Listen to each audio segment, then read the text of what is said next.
अध्यक्ष महोदय,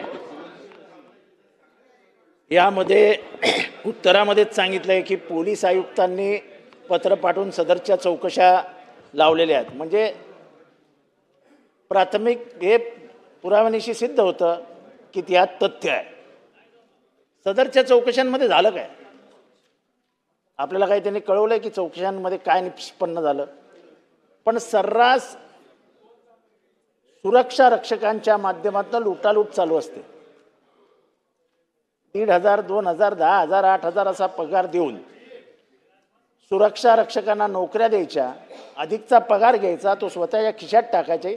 हे सर्रास महाराष्ट्रात चालू असतं.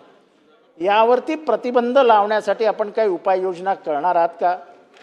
कारण का कॉन्ट्रॅक्ट लेबरच्या माध्यमातून हे कॉन्ट्रॅक्ट सिस्टीममध्ये जे सगळं चालतं, पूर्ण महाराष्ट्रातली कामगार व्यवस्था उद्ध्वस्त होते.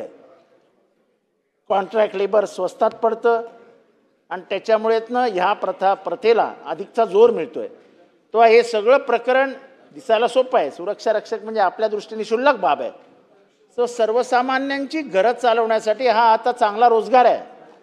तर या रोजगाराला जिवंत ठेवण्यासाठी, त्याला व्यवस्थित ठेवण्यासाठी आपण काही कायदे करून हे जे गैरकारभार आहेत, गैर म्हणजे जे काही गैरप्रकार चालू आहेत त्याला प्रतिबंध करणार आहात का?